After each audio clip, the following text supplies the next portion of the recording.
Ceann Comhairle, I welcome the opportunity to present Budget 2023 to this House. When we gathered in this chamber for Budget 2022, we were emerging from the very worst of the COVID-19 pandemic. We now face a further economic challenge. If you are an older person, you're having to spend more of your pension on heating your home. If you're looking after your family, you are now facing higher grocery bills. And if you're running a small business, you are trying to cope with the increases in the cost of energy. This is why Budget 2023, presented by Minister McGrath and I today, is and must be a cost of living budget, focused on helping individuals, families and businesses deal with rising prices.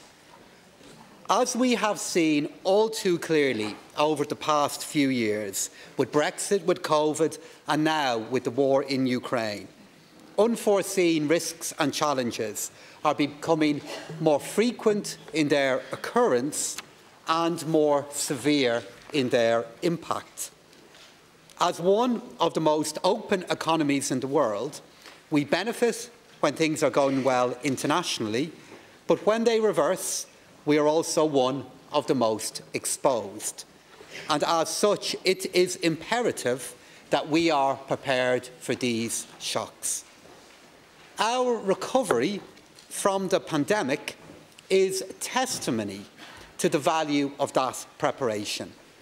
We faced the pandemic with our finances in good shape, and this ensured we could both respond and recover in its aftermath. Therefore, Budget 2023 helps with the challenges of today, but will also ensure that we have sufficient reserves for what the future may bring. And we must also be aware of the danger of making inflation worse by decisions that we could take. The onset of the war in Ukraine has sent shockwaves throughout the global economy, and this is most evident in energy and commodity markets, where prices surged at the onset of the war and have remained high.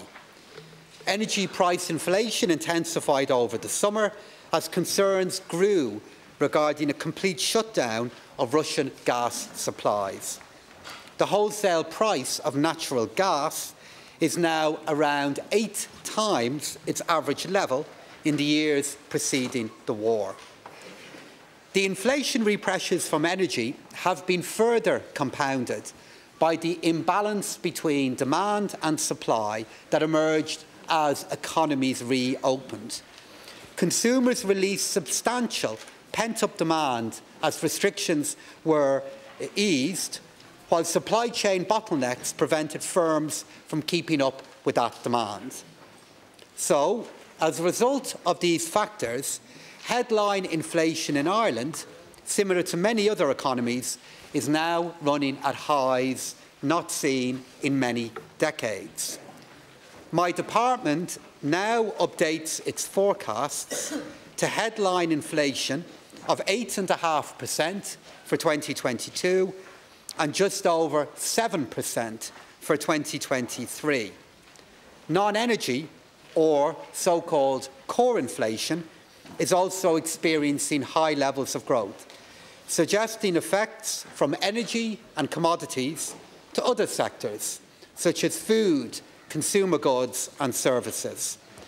So I am now revising our forecasts for core inflation to 5.25% for this year and just over 4.5% for next. And these developments reflect the increasingly broad-based nature of our inflationary challenge.